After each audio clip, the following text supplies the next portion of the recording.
Om Ajnanatimirandasya Jnananjanashalakaya Chakshurunmilitam Tasmai Shri Gurave Namaha. Nama Om Vishnupadaya Krishna Preshtaya Bhutale Srimate Bhakti Vedanta Swamin Niti Namine Namaste Saraswate Deve Gauravani Nirvishesha Shunyavadi Paschatya Deshatarini Jaya Shri Krishna Chaitanya Prabhu Nityananda Shri Advaita Gadadhara Srivasadi Gaura Bhakta Vrinda Hare Krishna Krishna Krishna Hare Hare Rama Rama Rama Hare Hare. Many times people ask, why has God created this world? Because the way this world is made, you can never be happy materially. It is just not possible. But still, so much elaborate arrangement Krishna or God has made for people to try to be happy in this world.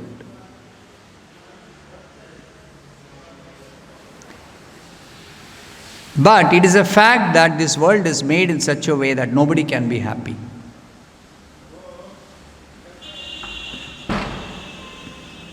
Then why should Krishna create this world at all if nobody can be happy? And not only he creates, he makes elaborate arrangement for our enjoyment, so-called enjoyment. If we study the Bhagavad Gita carefully, you will understand how Krishna has made very, very elaborate arrangement for us to even live in this body.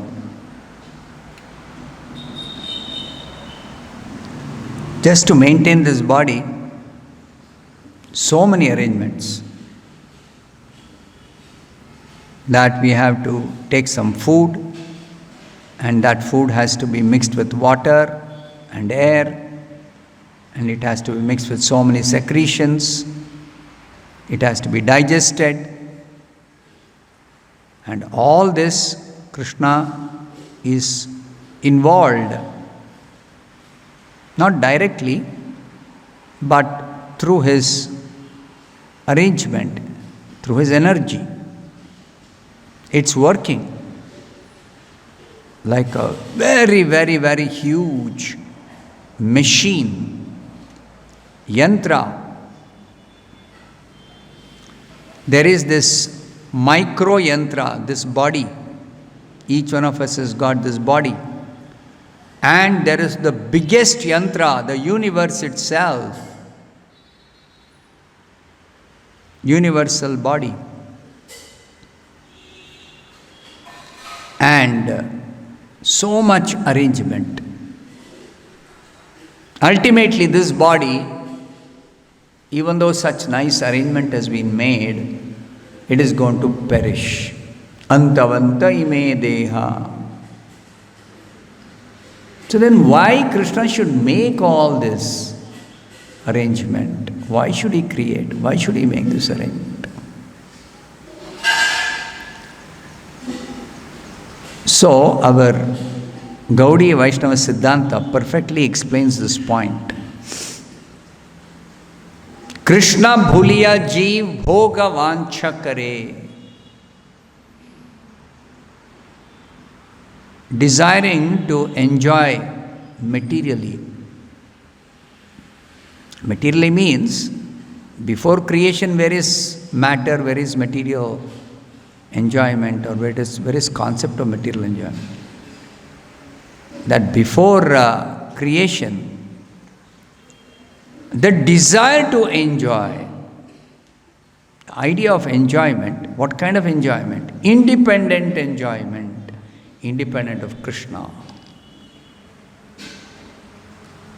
So Shastra explains there is another world, the spiritual world, where there is real enjoyment with Krishna, pure bliss.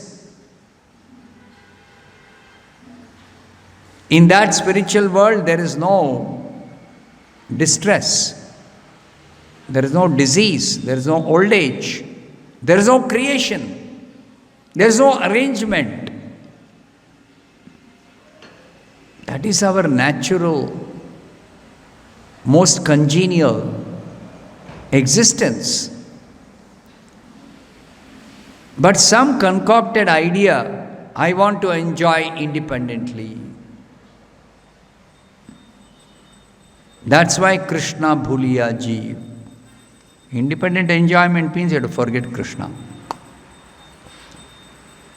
And as soon as we forget Krishna, all our problems begin. Forgetting Krishna can be understood in so many different ways. Because Krishna is everywhere. Krishna is the most prominent personality.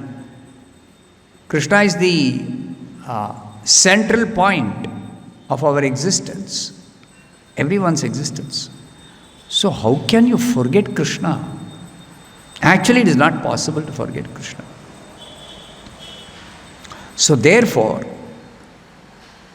for us to even try to enjoy independent of Krishna, we have to forget Krishna. And for that, the Lord has got His material energy. That material energy influences the living being who is placed in this material world in such a way that the living entity thinks that there is no God, or the living entity ignores God, ignores Krishna, or considers Krishna as another ordinary person, or Krishna as formless. All kinds of theories and conceptions about God, which are all wrong. All are concocted. All are due to the influence of the illusion.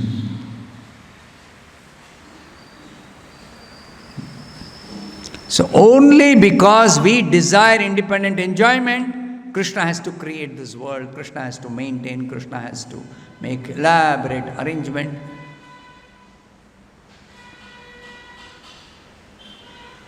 And the result of this whole arrangement is that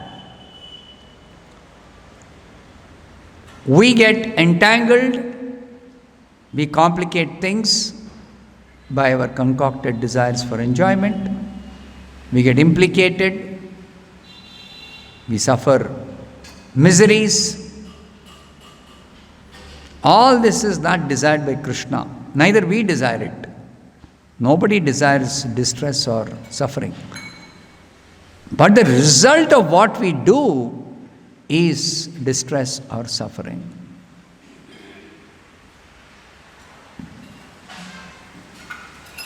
But Krishna is very kind. Just because we desire to enjoy, Krishna does not just do this creation and make the arrangement and leave it like that. No. He has made even more elaborate arrangement to actually remind us that our suffering is only because of our foolish desire to independently enjoy. So He has made elaborate arrangement to revive our lost memory. Arjuna says this in the end of the Gita. That is the essence of what is Krishna's arrangement for helping us get out of this distress and problems and miseries and suffering. Nashto mohaha. It's a very important verse. Nashto mohaha. To destroy this illusion which is the foundation for material existence, to destroy this illusion. Nashto mohaha. Smrutir labdha, to revive our memory. What memory of Krishna? Because Krishna bhuliya ji. All living entities in this material world have forgotten Krishna. So to revive that memory of Krishna, Smritir labdha. And how is it possible? Tvat prasadat maya achyuta. Only by Krishna's mercy upon the living being. Only by his mercy. Krishna kripa. Krishna bada dayamay. Hey Krishna Karuna Sindhu. You see, all prayers, all descriptions of Krishna, the foremost is his compassion upon the suffering souls.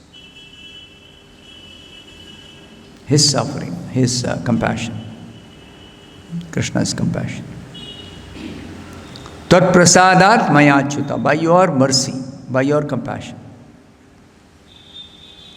Sthitosmi gata sandehaha. And as a result of becoming Krishna conscious, reviving our memory, as a result of destroying illusion, we become completely free from all doubts. The beginning of the Gita, Arjuna is confused about his duty.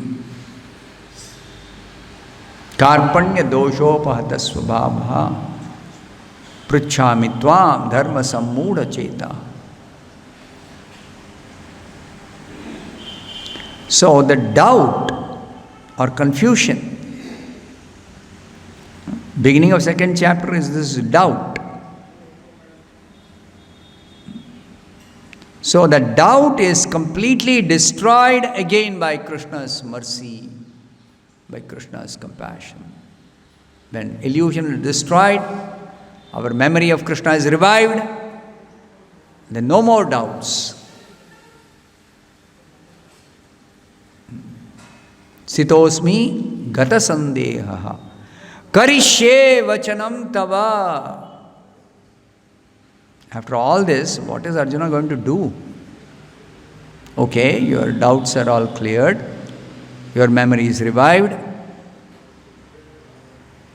your illusion is destroyed, but Krishna wants to know, what are you going to do?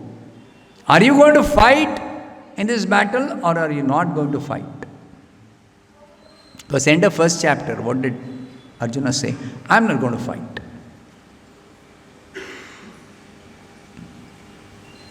And beginning of second chapter, when Krishna chastised Arjuna, pulled him up, what is this? At this critical hour, you are telling I won't fight? All arrangement has been done for fighting. You haven't requested me to become your chariot driver. The whole world is divided into two armies, two parties.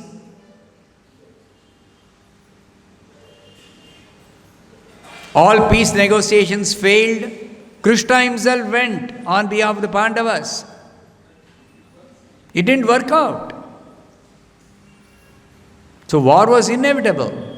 So why is Arjuna suddenly telling, I don't want to fight? So this is the mystery of the Bhagavad Gita. That our acharyas explain.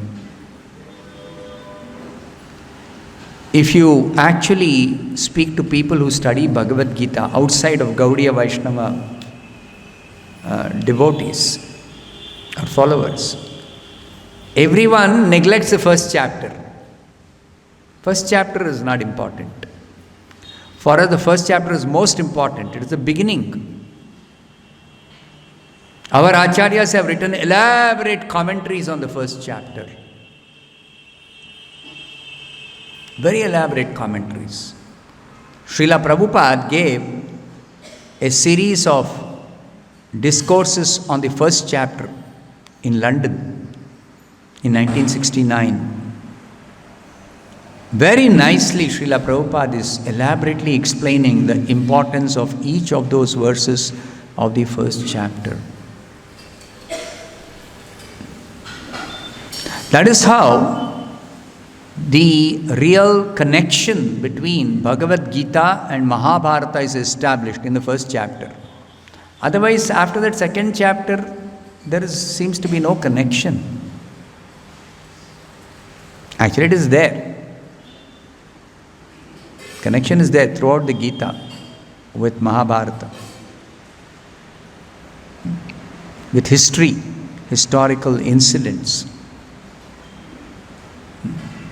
But anyway, the first chapter is very critical. So, at the end of first chapter, Arjuna says, I won't fight. And at the end of the 18th chapter, after speaking the whole Gita, Krishna is asking Arjuna that important question. So, what is your decision? What is Krishna's question?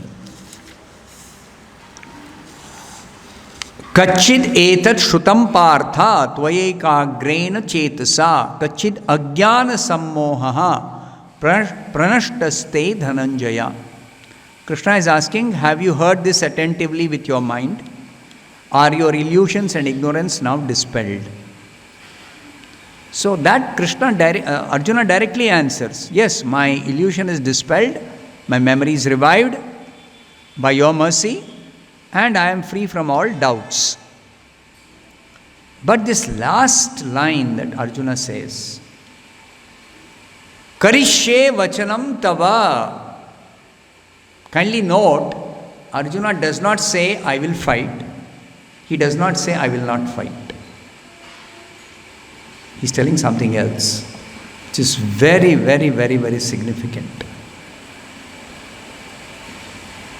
He is telling Krishna, Karishye vachanam tava. I will simply obey your orders. If you tell me fight, I will fight. If you tell me don't fight, I will not fight. Not that Krishna throughout the Gita has told Arjuna, you should fight.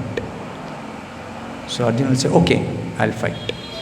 If he says that, what if Krishna, after the fighting has begun, tells Arjuna, don't fight? Then what will Arjuna do? Arey, you told me to fight. I was telling I'll not fight. And the whole Bhagavad Gita was spoken to make me fight. And now again you're telling don't fight. So this means Krishna spoke Bhagavad Gita not to simply make Arjuna fight. Krishna spoke Bhagavad Gita to tell Arjuna, you have to surrender and simply obey my orders. That is our perfection of life. To surrender to Krishna and to simply obey his instructions.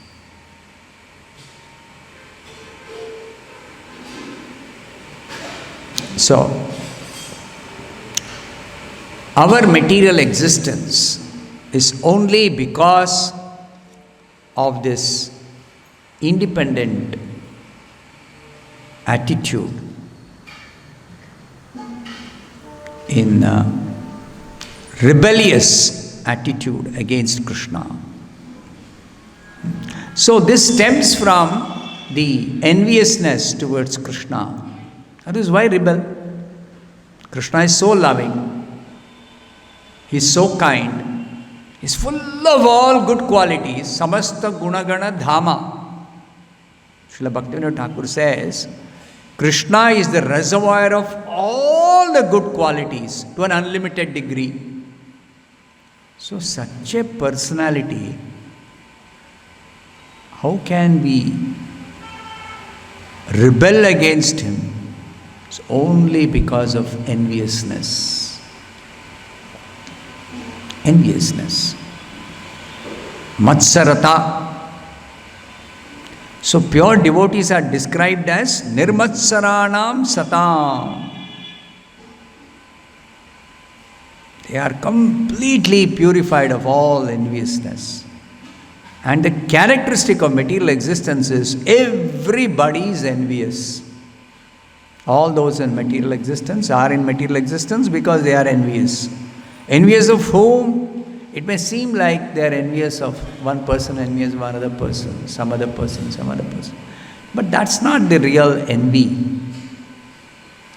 At the root, or within the core of the heart, it is enviousness of Krishna.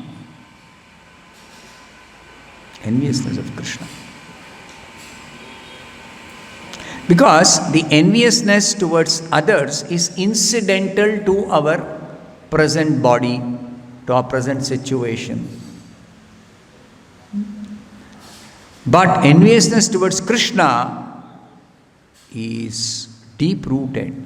It is the whole basis for this entire material existence. And that's why one of the characteristics of this material world is that everyone wants to lord over. Everyone wants to be master, nobody wants to be servant. And the spiritual world is, Krishna is the only master. Ekala Ishvara Krishna, or Sabha Bhritya. Everyone else is servant. But in this material world, if we say servant, we always think in terms of that material relationship between master and servant. But that's not the kind of relationship in the spiritual world between Krishna and the devotees. That relationship is relationship of love. Prema. Krishna Prema. It is out of love that devotees want to serve Krishna. They are attracted to Krishna. They love Krishna. Krishna is their life and soul. They are willing to do anything for Krishna. And reciprocally, what is Krishna's response to the devotee's love, to the devotee's service, to the devotee's dedication? Krishna himself becomes a servant of his devotees. Krishna serves his devotees. Krishna loves his devotees. Krishna actually simply engages always in serving his devotees. And he takes pleasure in it. So, the spiritual world is completely different. So, when we say that if we understand our position as servant of Krishna, we have to necessarily understand a loving servant of Krishna. A loving servant of Krishna. Very happily, very, very naturally, with our heart and soul, we desire to serve Krishna, because Krishna is such a personality. And the background of this truth or understanding, what Lord Kapila is telling here, we should try to understand. One's seeing power should be increased through knowledge of spirit and matter. This duality, spirit and matter, is only in the material world. The spiritual world is an absolute world. There is only spirit. Krishna is spiritual being. We are all spiritual beings originally. And the entire spiritual world is constituted of spiritual energy. There is no matter. This material world, there is always this duality. We are all spirit souls. And our body is made up of matter. The entire material creation is a product of material elements. So matter and spirit never go together. They have opposite characteristics. Matter is perishable, spirit is imperishable. Matter is temporary, spirit is permanent. Matter lacks consciousness, spirit is full of consciousness. So how can this matter and spirit exist, coexist? That is Krishna's expertise in creating this world. That is Krishna's expertise. So Lord Kapila is explaining that this influence of illusion puts us in a state of existence where we have all misconceptions about who we are, about what is this world, about what is this material existence, everything. And then to come out of this, knowledge. Sankhya means essentially knowledge of the truth. What is that knowledge? Especially knowledge of spirit and matter, Prakriti and Purusha. This is very nicely explained by Krishna in the 13th chapter of the Bhagavad Gita. Because Arjuna's question is, Prakritim Purusham Chaiva Kshetram Kshetrajnam Evacha Jnanam Jyeyam Cha Keshava Etad Veditum Ichchami Jnanam Jneyam Cha Keshava. So Arjuna specifically asked this question of Krishna, what is this matter and what is spirit? Prakriti Purusha.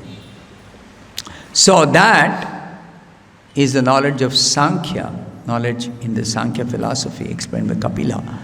That's also explained by Krishna in the Bhagavad Gita, briefly. Here detailed knowledge is given. But through such proper knowledge of spirit and matter, not by speculation, but by hearing from the proper source, proper authority, one can actually become enlightened.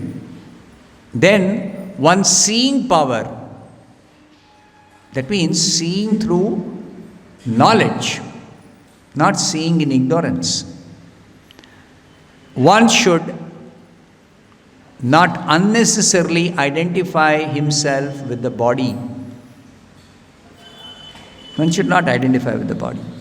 The result of this knowledge is no more identification with the body. And because of which, a byproduct of this disidentification of the body is no more attraction for any bodily relationship. No more attraction for any bodily relationship. Which is practically possible if we revive our relationship with Krishna. And that's why the whole subject matter of yoga. In Bhagavad Gita, interestingly, there are two main subject matters that is described by Vyasadeva when he is ending each chapter. Iti Srimad Bhagavad Gita Su Upanishatsu Brahma Vidyayam Yoga Shastre Sri Krishna Arjuna Samvade. So Brahma Vidya is knowledge of Brahman or Atma Vidya or spiritual knowledge, knowledge of spirit, knowledge of the spiritual reality. And Yoga Shastra, the science of yoga, Imam Vivasvate Yogam Proktavanaham Avyayam. The science of one's relationship with the Supreme. So, becoming free from this bodily relationship or bodily concept of life is possible only if we understand and realize our relationship with Krishna. And that relationship is the subject matter of bhakti. Bhakti means our relationship with Krishna. So, all yoga practice should culminate in bhakti. Therefore, in the 6th chapter of the Bhagavad Gita, Prabhupada says, yoga means bhakti yoga. All other yoga systems or processes are meant to lead us to bhakti yoga. That's why in different places in the Bhagavad Gita, when Krishna uses the word yoga, Prabhupada translates accurately whether the yoga refers to bhakti yoga or karma yoga or jnana yoga or buddhi yoga. Krishna himself sometimes makes a reference to which yoga he is talking about. But sometimes Krishna just says,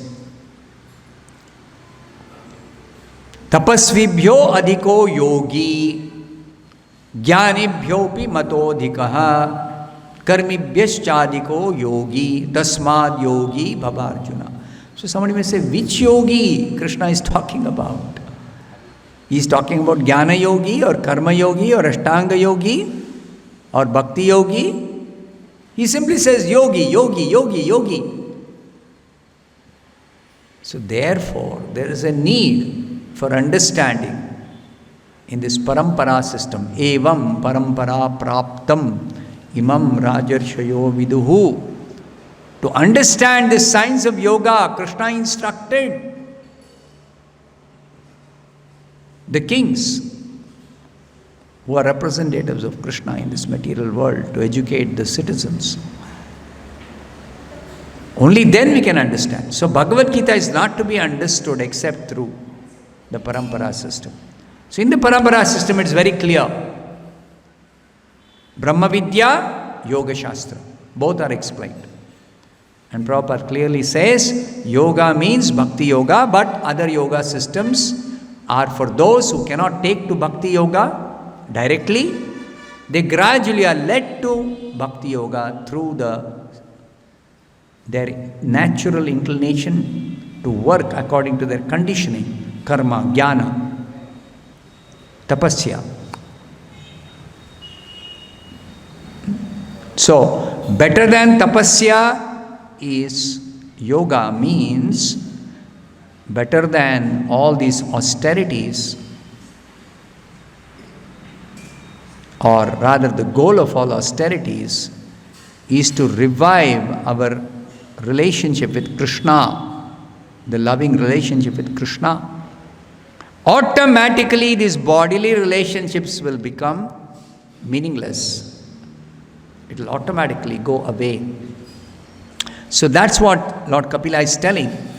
Even if somebody adopts the process of Sankhya, still by understanding what is spirit, what is matter, and becoming enlightened, one should not unnecessarily identify oneself with the body, and consequently one should become detached from all bodily relationships. So he will explain how automatically this happens by hearing and chanting about Krishna, which he has told in a previous verse.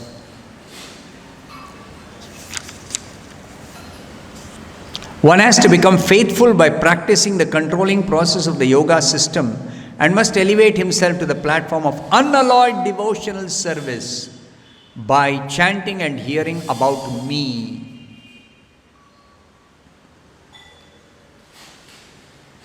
So, this consequent byproduct, detachment from this body, not anymore thinking I am the body, bodily concept, everything vanishes as soon as one hears and chants about Krishna. Because our relationship with Krishna is revived, our love is awakened, our misconceptions are all cleared. Chetodarpanamarjanam. Bhava Mahadavagni Nirvapanam, our material existence is completely extinguished. Everything happens automatically by Bhakti Yoga practice without separate ending. And that will be explained in this chapter in detail. I will stop here. Dantaraj Srimad Bhagavatam ki jai, Srila Prabhupada ki jai.